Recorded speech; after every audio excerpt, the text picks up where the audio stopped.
Good morning, everybody. Pleasure to be here today, and it's a privilege to have the group of individuals that we have here today to be able to speak to you and present on storytelling, changing the story of education.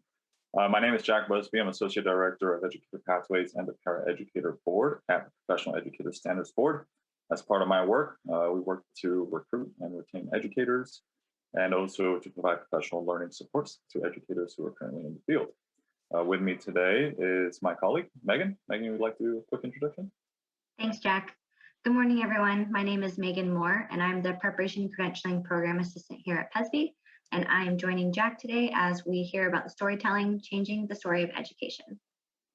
As we begin today, we would also like to provide a acknowledgement that no matter where we are today, where each of us are physically, we are on the traditional lands of Native Americans whose ancestors were the original inhabitants. As we proceed with our work, let's make sure that our deliberations, our recommendations benefit their descendants equitably. As I said earlier, I'm Jack Busby, and I'm also coming to you from the ancestral lands of the Puyallup people.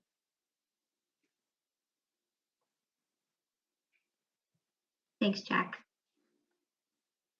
We'd also like to take a moment of silence. We'd like to acknowledge the history of this nation, one fraught with contradictions. For too long, this country has elevated a story of democracy and freedom while minimizing the impact of violence and oppression on marginalized communities on whose backs this nation was built. Today, members of our Black community and other communities of color, including the missing and murdered Indigenous women, children, and peoples, continue to experience racism through police brutality, mass incarceration, inequitable education and health services, deportation, and other forms of subjugation. We aim to disrupt the legacy of systematic racism by centering racial equity and justice in our work. This is how we stand with our communities of color. Before we begin, we'd want to offer a moment of silence to consider these words and how you might join us in this work. Thank you. I wanted to just briefly share our agenda with you. In just a moment, you'll hear from each of our panelists and they'll be able to introduce themselves. Then we will have a data presentation that demonstrates the need by diversifying the educator workforce. We have our guest speaker, Roger Fernandez, and he will be storytelling, changing the story of education. We'll also have about 5 minutes for breakout rooms for discussion. And then in closing, we have one closing activity. We'll have a Padlet that will be linked in the chat box. And we just want you, if you have time, to reflect on how you can support Native learners going forward with what you've learned today. And that can be local, regional, or state level.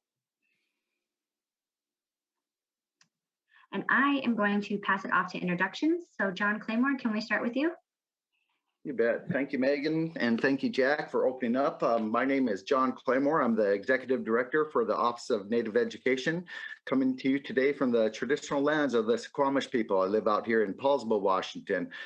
I was born out in Crow Agency, Montana, grew up in Fort Yates, North Dakota on a Standing Rock Reservation, and enrolled down in Eagle Butte, South Dakota on the Cheyenne River Reservation, and that's on my father's side, Gurnell David Claymore.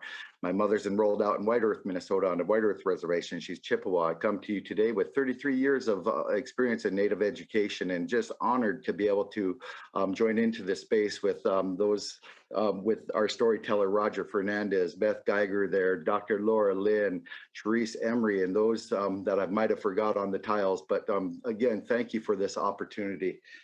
And I'll pass it over to Dr. Laura Lynn. Good morning, everyone. It's an honor to be here with you all. My name is Laura Lynn. I am the daughter of Grace Elizabeth Cusick and Kenneth Lee Rohr. My people on my mother's side are descendants of the Chickasaw people. I'm a descendant through my great-grandfather, Alvin Asa King. And also my mother's people are also of European and Eastern European ancestry. And my great-grandmother's people are of Jewish ethnicity. My father was Kenneth Lee Rohr. His mother was Laura Anna Mae Saida. And my grandmother's mother, her people are of European ancestry. My grandfather's people, our great-grandfather's people, came to these lands from the Mideast, from Syria. And my father's people, both his mother and father's people, also came to these lands from Syria. I'm joining you as from the ancestral lands of the Puyallup people. and have the honor of serving as the program supervisor within the Office of Native Education, serving with John and Shandy Abrahamson, who is our CTE tribal engagement specialist, and Joan Banker, who is the administrative program assistant with our office, and deeply committed for many generations to Native education. And our responsibility within our office is to collaborate with tribal nations, tribal partners, and educators such as yourselves to ensure the opportunity of education for the over 60,000 American Indian Alaska Native learners we serve across our states in our 295 public schools and our 7 tribal compact schools, and Pascal Sherman, which is the tribal school. Thank you for this opportunity to introduce. Hey, Therese, would you unmute and introduce yourself, please? Sure. I'm Therese Emery, and I'm glad to be joining you today from the traditional lands of the Tualatin people. I serve as the director of Title II Part A at OSPI, and our team is really focused on ensuring that all students have equitable access to effective educators, and happy to be here in this work. I'm thinking about how we recruit and retain Native educators in service of supporting Native students. So I'm happy to be here with you today. Thank you, Therese. Now, Beth Geiger. Morning, Beth Geiger. I'm the Washington Director for the Region 16 Comprehensive Center. I'm coming to you today from occupied Steilacoom lands. And what is the Region 16 Comprehensive Center? We're one of 19 regional comprehensive centers funded by the U.S. Department of Ed across the country to provide technical assistance and capacity building to state education agencies. The Region 16 Center is a collaboration between the networks of ESDs in Alaska, Washington, and Oregon. So I'm also here kind of serving as the WAESD role today. And in Washington, because each state's SEA gets to really choose the direction of the capacity building and technical assistance in that state. We've been really privileged to have our superintendent of public instruction say he would like all work focused on Native education in this state. So that's been huge. And I have the pleasure of working closely with the folks that have already introduced themselves on trying to support our Native students and future Native teachers in this state. Thanks. Thank you, Beth. Now, Roger Fernandez. Well, good people. I'm so happy to be here today to share some things with you, things I was taught by my teachers before me. I'm going to pass them on to you so that you might pick up the teaching idea of storytelling. I worked in Native education since 1974 when I got out of college. Indian Education Act had just been passed, Title IV, and I worked for the Highline School District for many years. As a group, you know, our Native children struggle, but it's a long story to explain. I don't have time to do it now. There's nothing wrong with our children. Oftentimes, the children are seen as the source of their own struggle instead of looking at the system itself. And so that idea led me to the inquiry of how do children really learn versus how does the system expect them to learn? And they seem to be very, very different things. And that exploration of how children really learn led me to a storyteller. Her name is, she passed away a couple of years ago, Vivian Paley, a non-Native educator who said it's very simple. Children learn through story, fantasy, and play.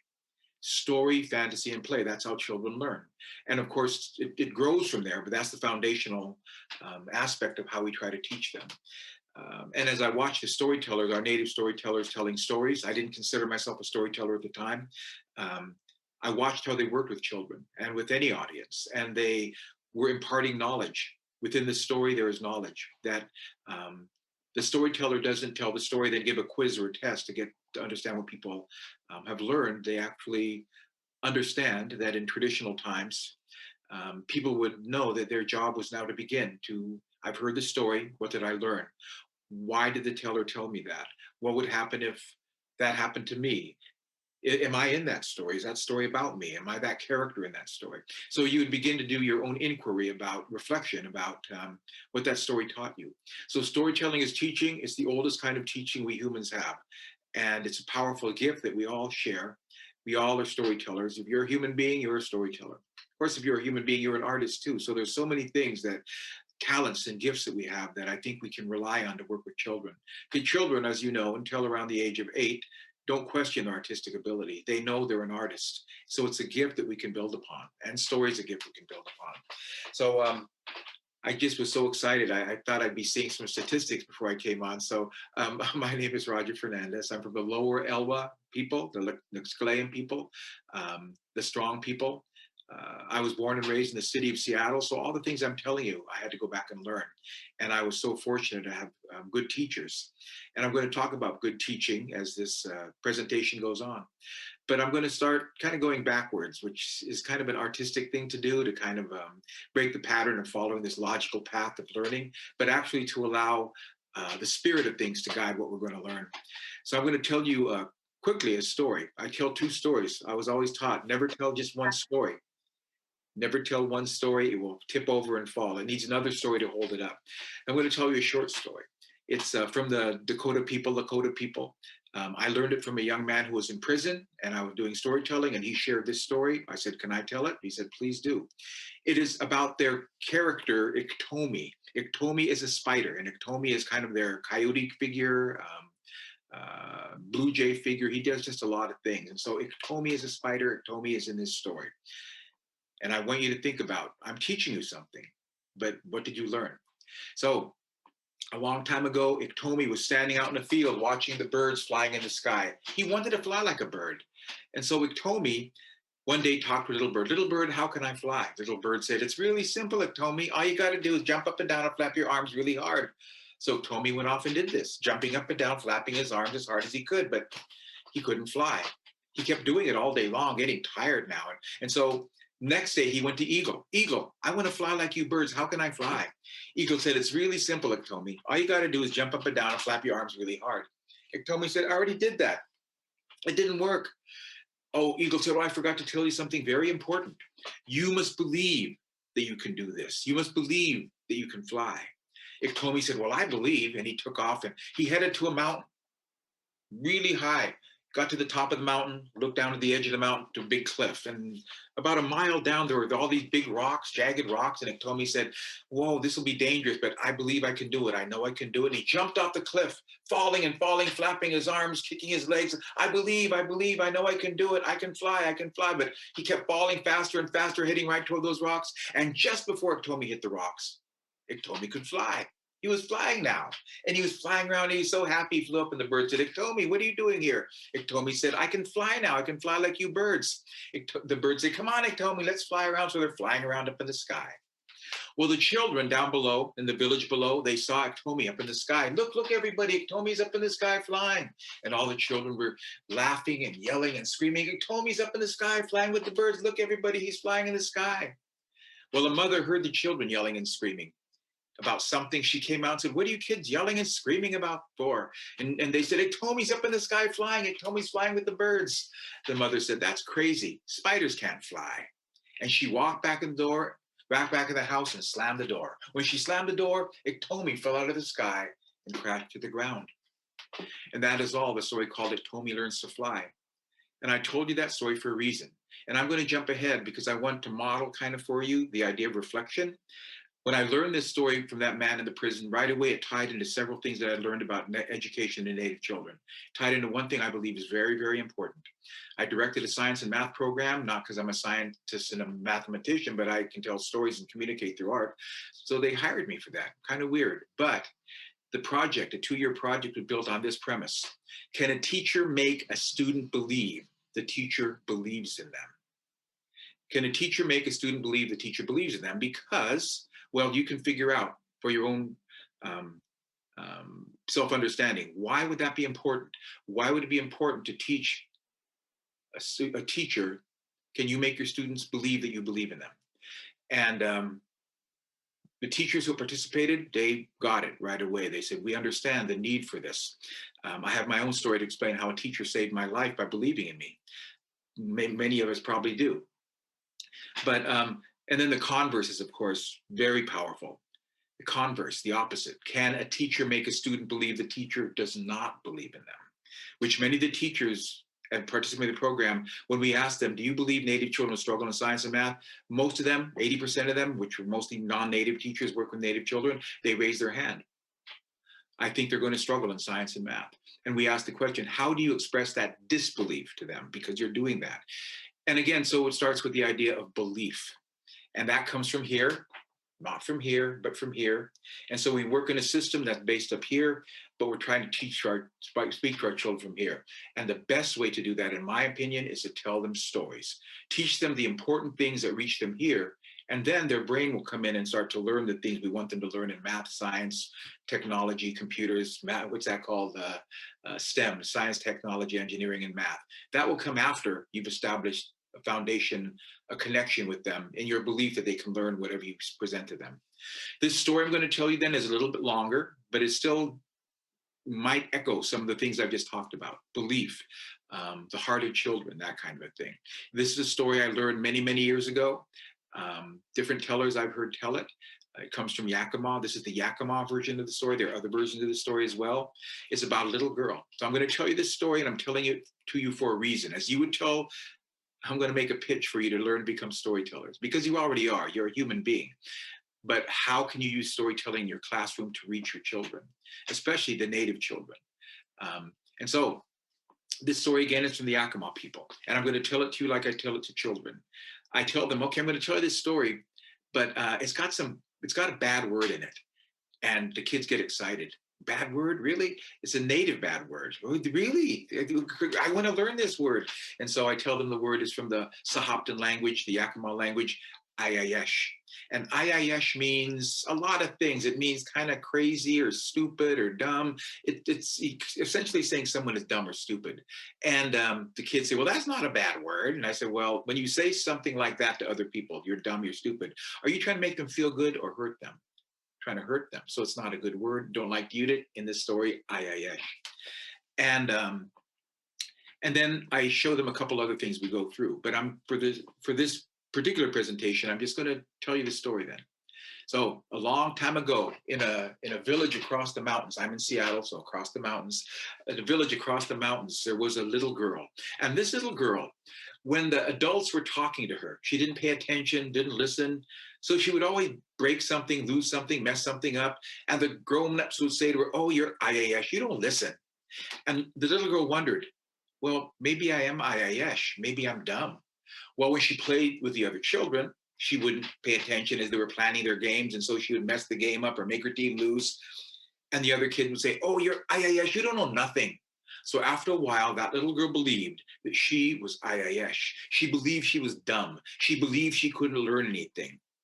And because of this, the other children always laughing at her and making fun of her, calling her Ayayesh, she stopped playing with them. She was always alone, always by herself. Well, one day she was sad and lonely and she left the village. She walked out of the village, went to the woods, followed the trails way, way out to the woods. She was so sad and alone. And she came to a part of the trail. There was a big cedar tree. She sat down by the cedar tree and she started to cry. She cried and she cried and she cried. And the cedar tree was an old grandma cedar tree. Woke up and said, little girl, what are you crying for? You woke me up. Little girl said, oh, I'm Ayayesh. I can't learn anything. Everybody makes fun of me. They say I'm dumb. I can't learn nothing. The cedar said, little girl, I can teach you something if you don't want to learn. Little girl said, yeah, I want to learn something. What can you teach me? Cedar tree said, little girl, I want you to take off some of my bark, a strip of bark. I want you to tear that into smaller strips. Can you do this? Little girl said, yeah. And she took off some cedar bark and tore it into long strips. She dug up some roots. Cedar said, dig up some of my roots and tear them into strips. The girl did this. Now she had bark and roots, strips hanging and in her hand. She said, what do I do now? Cedar tree said, come sit by me and I will show you. So the little girl sat down with the cedar tree, and the cedar tree reached its branches down like hands and guided the little girl's hands until she wove a little basket. Now, it was kind of a messy looking basket, had a bunch of big holes in it, kind of crooked and lopsided, and had a bunch of bark and roots hanging from it. But the little girl said, did I make a good basket? The cedar tree said, the only way we'll know is to take your basket down to the river, dip it in the water, lift it out. If it holds water, you have made a good basket. Little girl said, do I have to? I don't want to go all the way down the hill to the river. Can't you just look at it? Cedar tree said, little girl, this is how you will know. Take your basket down to the river, see if it holds water. Little girl went, all right. And she took her basket all the way down the hill to the river, dipped it in the water, lifted it out. But the water poured out of those big holes right away. So she went all the way back to the cedar tree. All the water poured out. What do I do now? Cedar tree said, what you have to do is take it apart and weave it again. Little girl said, do I have to? I don't want to go all the way back. Please, I don't want to.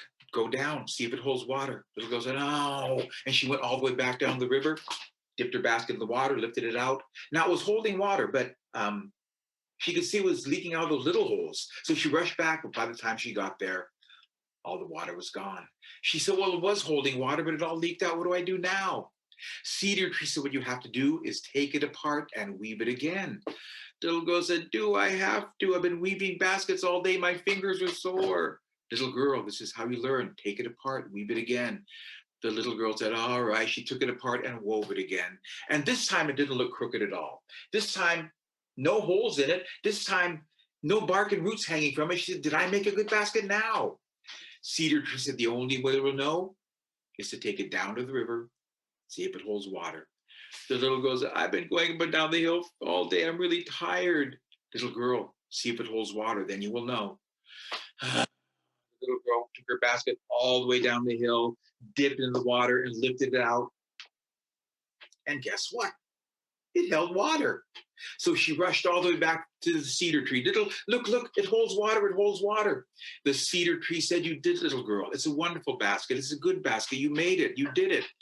Little girl was so happy. She made it herself. It held water. And she poured the water around the roots of the tree as a way of saying thank you. Again, she was so proud of her basket. And then she noticed something. Her basket had no designs on it. There were no designs on her basket. She needed beautiful designs on the basket, but she didn't know any designs. She couldn't think of any designs because she was IIS. She didn't know anything. And because of that, she started to cry. She cried and she cried. And Cedar Tree said, what are you crying for now, little girl? I need designs in my basket, but I don't know any. I'm IIS. I don't know anything. The Cedar Tree said, little girl, it's very simple. All you have to do is take your basket up into the mountains, walk around, keep your eyes open. If you keep your eyes open, a design will give itself to you. The little girl said, do I have to? That's so far to go. I don't want to go. Okay, and little girl, this is how you find your designs. Go up into the mountains. Keep your eyes open. The little girl went, and she went way up in the mountains, walking around, holding her basket, looking for designs. And she kept her eyes open, or so she thought, but she couldn't see any designs. And no designs were going to give them to her because she was so IIS. And because of that, she started to cry. She cried and she cried. She cried so loud, she woke up the mountain. And the mountain said, little girl, what are you crying for? You woke me up. Well, I need designs in my basket, but I can't find any. I'm IIS. I don't know anything. The mountain said, little girl, look at me. So here is her basket. I'm going to do some very primitive things. I'm not going to do, what's that called? Screen share. I'm going to do it this old way. So here's her basket. All right, there's her basket. And this mountain said, you can use that mountain design on the bottom of your basket because I'm like a big triangle. So little girl wove what we call the mountain design. And I'll do this very quickly. She wove the mountain design on the bottom of her basket.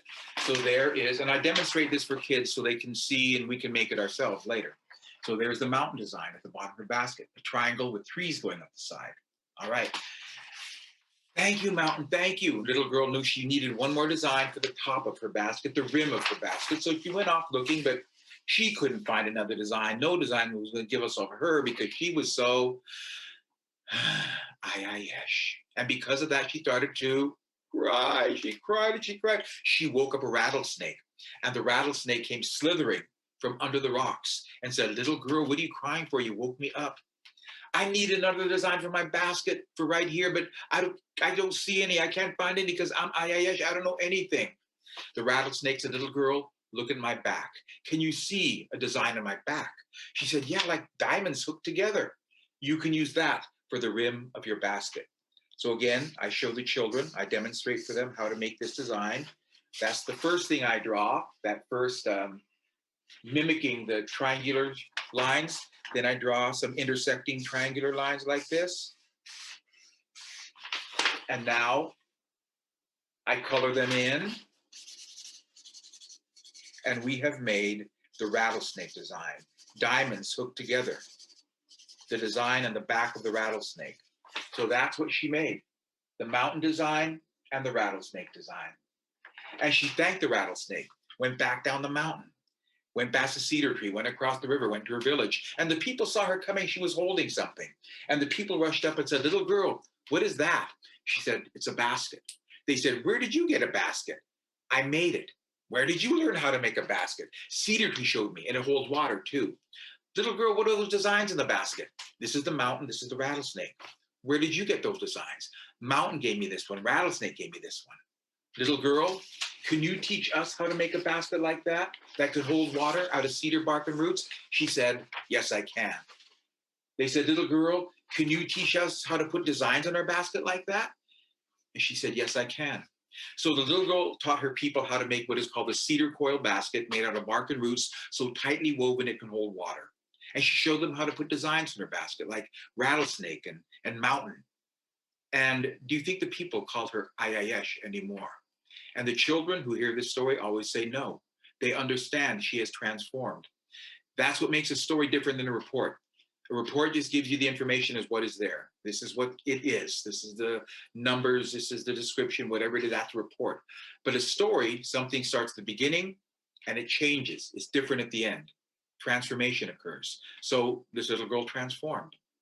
The conversation I'm going to ask you to join in is, how did she transform? And then the other thing about a story is it elicits feelings. You might have had feelings as you heard this story. Maybe sadness for the little girl, maybe appreciation of the cedar tree, maybe whenever I say the word a rattlesnake came out, the kids go, oh no, they get kind of, they know what a rattlesnake is. They're worried something bad's going to happen. So again, it elicits emotions. At the end of the story, she's teaching her people what she has learned. What emotion describes that you might have felt or tapped into? So what we're going to do then is put you into break rooms. And I want the conversation to revolve around just a couple of questions. This story can generate many, many, many questions, but I want you to focus on two.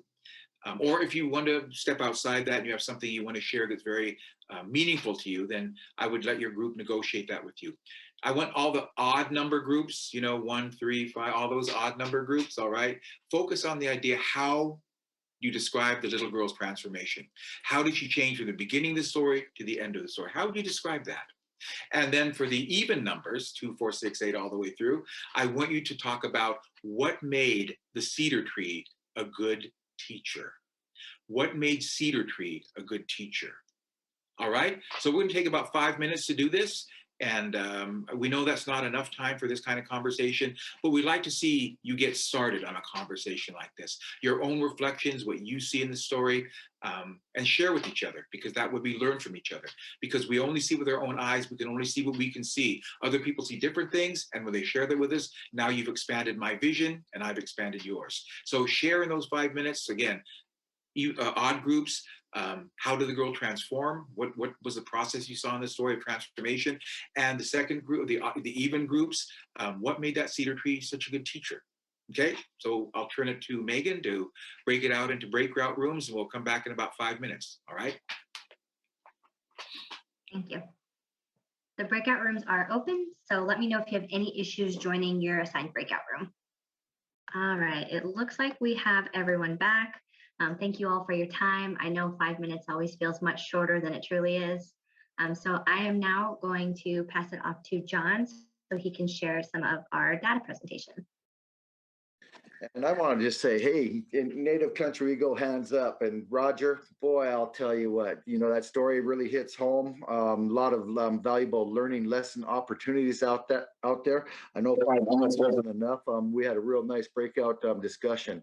I want to share some data with you, though, that kind of goes right along with this story and the need for what's taking place. What you see out in front of you here, you see 2 sets of data. It's the same data, two different school years, 18-19 school year, 19-20 school year.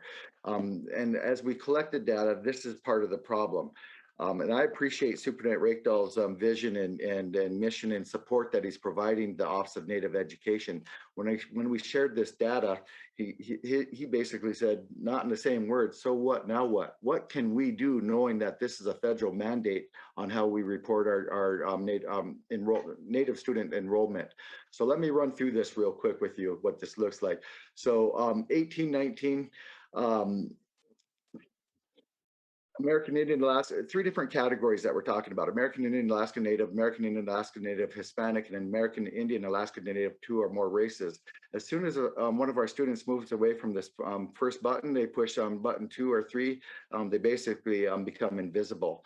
And that's why this is what we're reporting to the from the state of Washington to the federal, that we're saying we have 15,000 Native students in the state of Washington. We know better than that.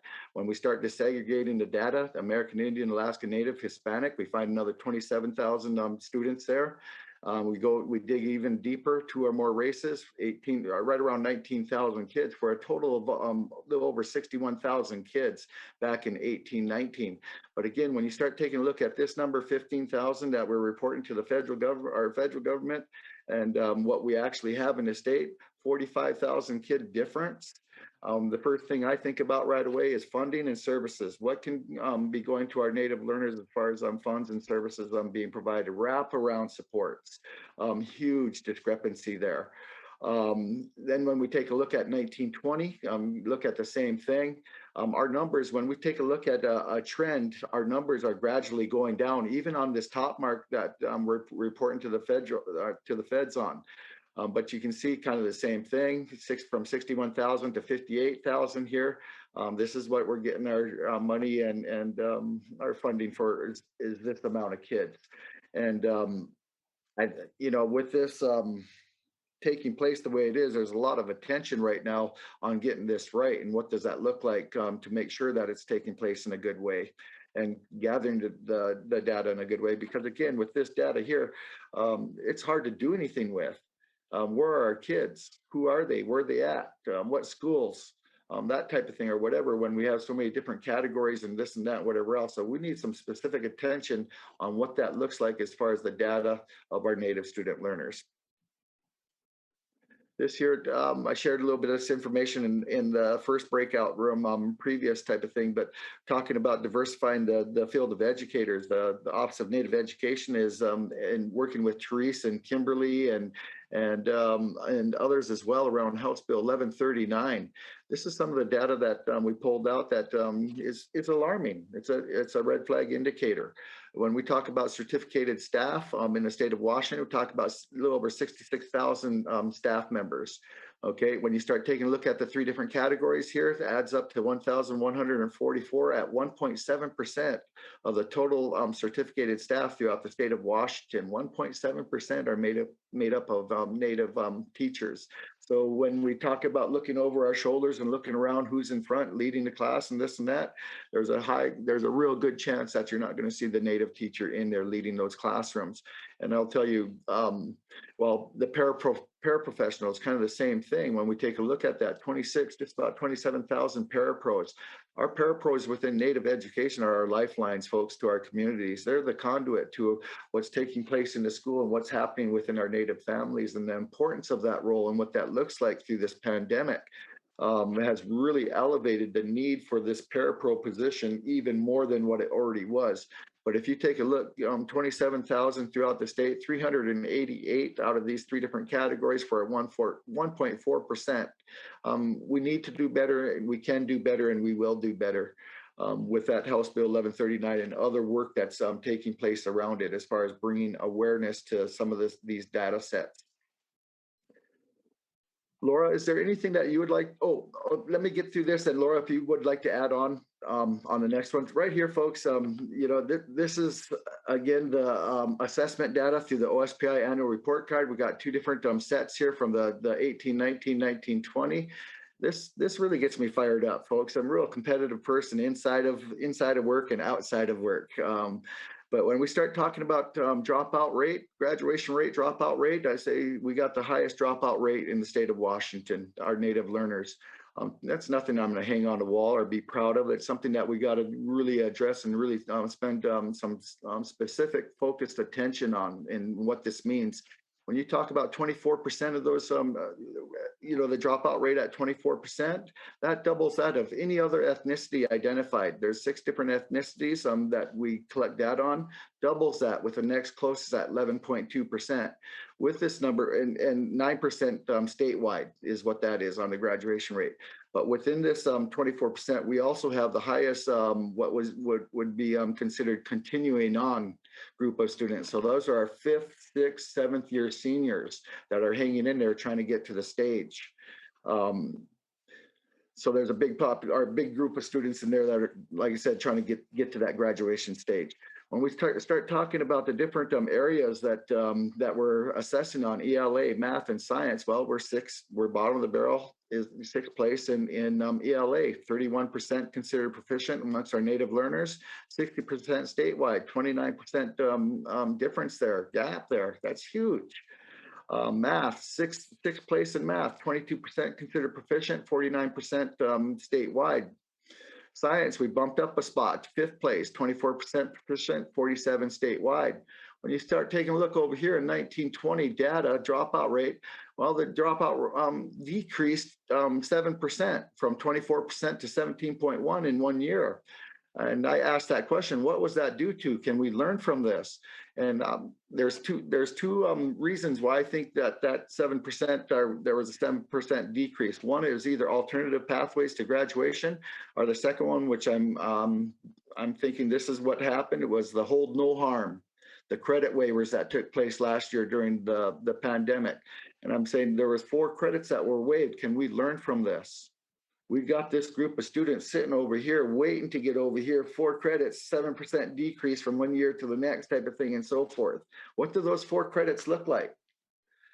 But again, a decrease. Not ready to do that happy dance yet, folks, because I think that's more on just the waivers itself. But over here, again, you don't see any of the data because the kids were not tested last year due to the pandemic.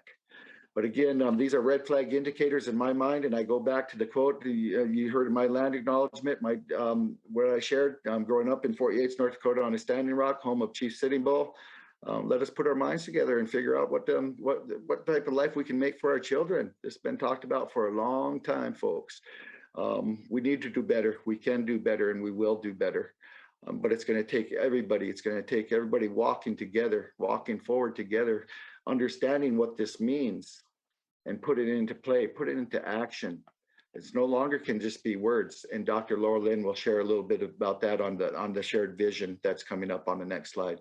But I want to thank you for that opportunity to be able to share this information. It's critical. Red flag indicators. Our system is not aligned to our Native learners. We're not pulling our strengths from our Native learners. Passionate about this work, folks. And again, thank you. Next slide, please.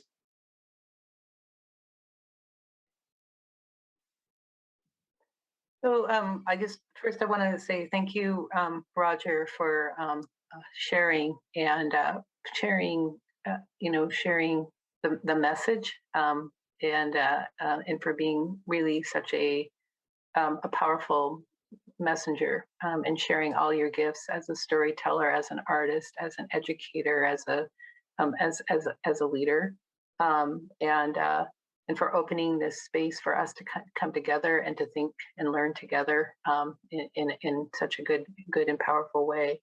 And I'm really just grateful that you continue to so generously share the teaching and the ways of teaching of all of your teachers as well. And that strengthens all of our work together.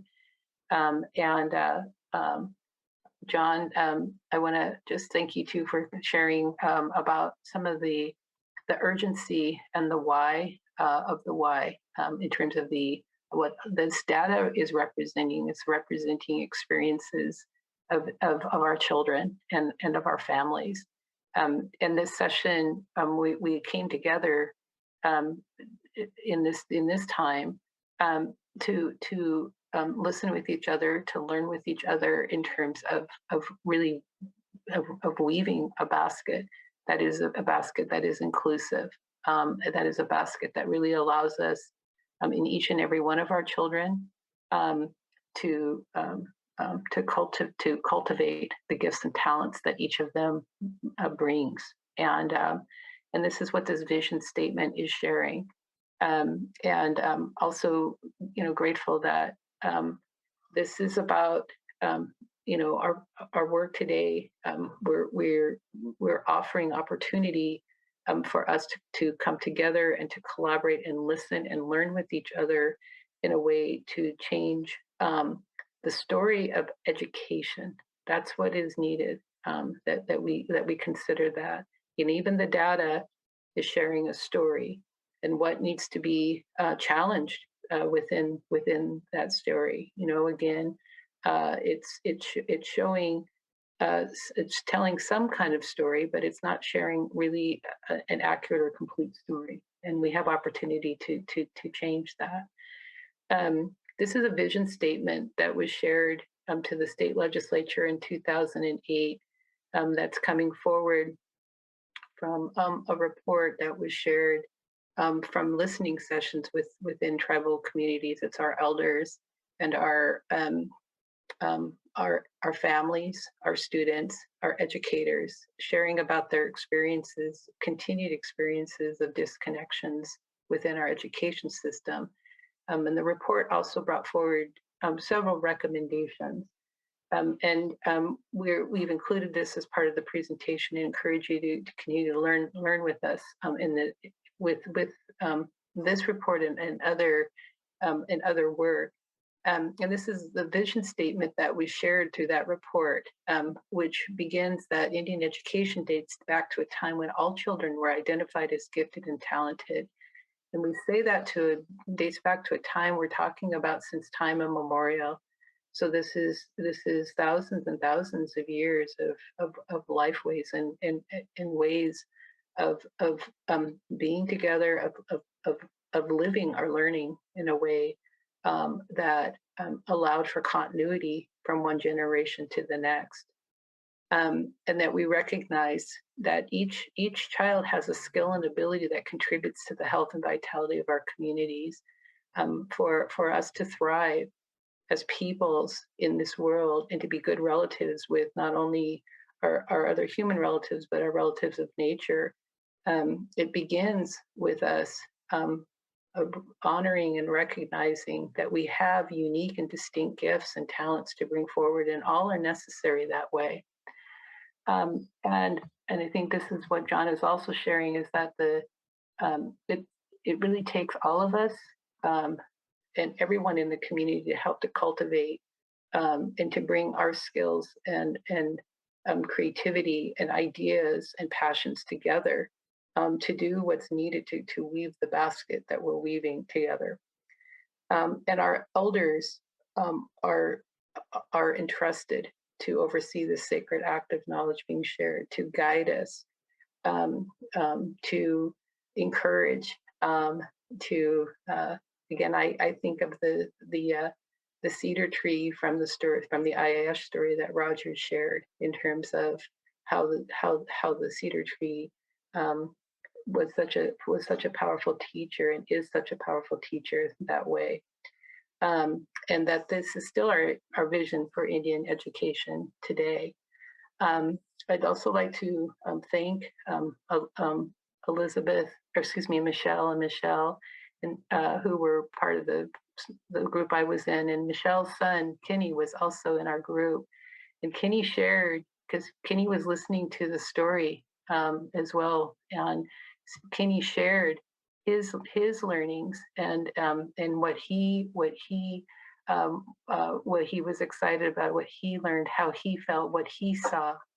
And I would just hope that each and every one of our children has opportunity to be wrapped around in such a good way that way. So I just want to say, Michelle, thank you for sharing Kenny as part of our circle today too. And again, to each of you, thank you for this good work today. Again, we raise our hands. Roger, thank you for guiding and leading and sharing with us in such a strong way. We'll look forward to continuing to learn together. I just offer, Roger, is there anything else you would like to share before we close our time together? Really, the opportunity to work with educators. By changing the life of a child, you change everyone around them, and you multiply that times the students in your class, you multiply that times all the people in their lives, those people are changing as well. So ultimately, you end up changing the world. And so my hands up to teachers who are dedicated to this kind of work. And if there's a way as a storyteller and artist I can help, I'm always happy to do that. But again, my hands up to the teachers, because I remember so many times coming home and my mother telling me something and my saying, that's not what my teacher said. So that idea of the place of teachers in the lives of children is critical. So as much support as we can all give you, I know we'll do that. So thank you very much. Thank you, Laura Lynn. Thank you, Roger. Just briefly, as we close, we do have a Padlet, and Jack will post the link in the chat. We just ask you all to take a moment and reflect on how you can support Native learners and families going forward. Padlet is just like a sticky note. You can enter one word or just a quick thought, just to be able to reflect anything you're doing, maybe at the local, state, or regional level.